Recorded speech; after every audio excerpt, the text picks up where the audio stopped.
Assalamualaikum warahmatullahi wabarakatuh.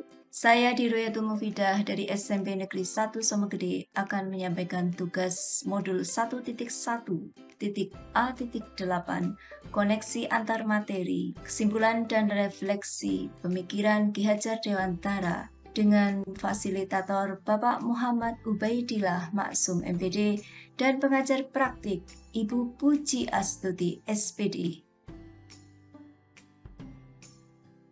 Untuk membuat kesimpulan dan refleksi pemikiran Ki Hajar Dewantara, maka saya akan menjawab 3 pertanyaan pemantik berikut. 1. Apa yang saya percaya tentang murid dan pembelajaran di kelas sebelum pelajari modul 1.1? 2. Apa yang berubah dari pemikiran atau perilaku saya setelah pelajari modul ini? Yang ketiga, apa yang dapat segera saya terapkan lebih baik agar kelas saya mencerminkan pemikiran Ki Hajar Dewantara? Sebelum mempelajari modul 1.1, saya percaya bahwa murid saya memahami keinginan saya sebagai seorang pendidik. Saya anggap mereka bagaikan kertas putih yang dengan bebas saya mencoret-coretnya sesuai dengan keinginan saya. Dalam pembelajaran pun, saya yang lebih aktif.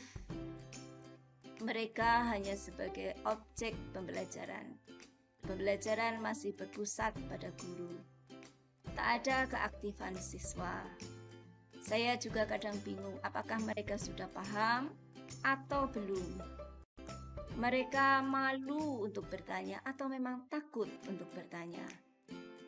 Yang kedua, saya harus mengejar ketercapaian kurikulum dan ketuntasan belajar. Bagi saya, yang penting materi sudah tersampaikan semuanya sesuai dengan kurikulum, dan juga anak harus tuntas belajarnya sesuai dengan KKM. Bagi anak yang belum tuntas, maka saya kejar mereka dengan remedi. Kalau masih di bawah KKM, mereka pun tetap harus remedi. Kemudian, yang ketiga, kurang memahami karakteristik peserta didik.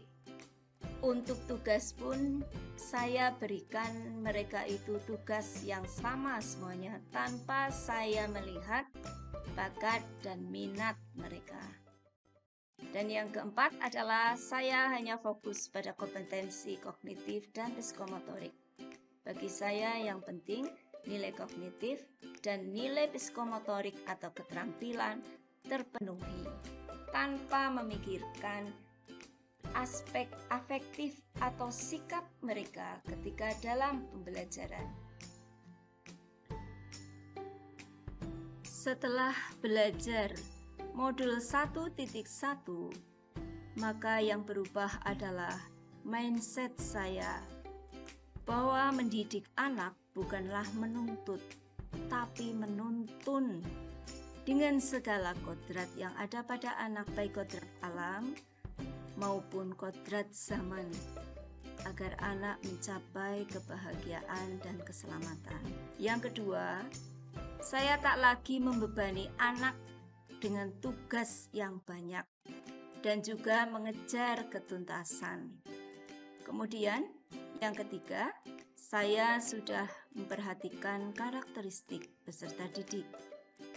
Saya memberi tugas pun sesuai dengan peminatan dan juga bakat mereka.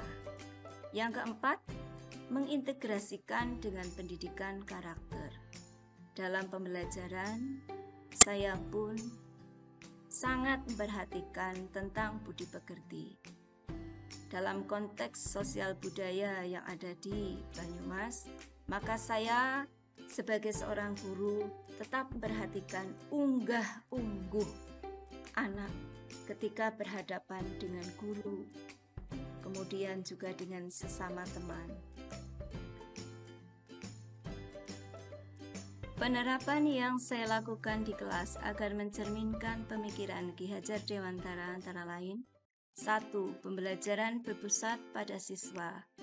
siswa dijadikan sebagai subjek pembelajaran. Sebagai guru IPA, saya memberikan kebebasan kepada siswa untuk mengeksplor pengetahuan melalui praktikum, kemudian berdiskusi dengan siswa, mengemukakan pendapat, dan saya hanya sebagai fasilitator dan juga motivator. Yang kedua, menerapkan pembelajaran abad 21 dengan 4C, yaitu critical thinking, kolaborasi, komunikasi, dan kreatif. Yang ketiga adalah belajar sambil bermain. Kodrat seorang anak adalah bermain, maka pada pembelajaran pun saya selingi dengan permainan, baik permainan dengan menggunakan gadget, yaitu game edukatif seperti quizzes, kemudian class point atau word wall, dan juga permainan yang mengintegrasikan dengan psikomotorik dan juga kognitif, yaitu permainan cepat-cepit. Kemudian yang keempat adalah memberikan reward dan juga menghilangkan punishment. Saya memberikan reward bagi mereka agar lebih termotivasi di dalam belajar.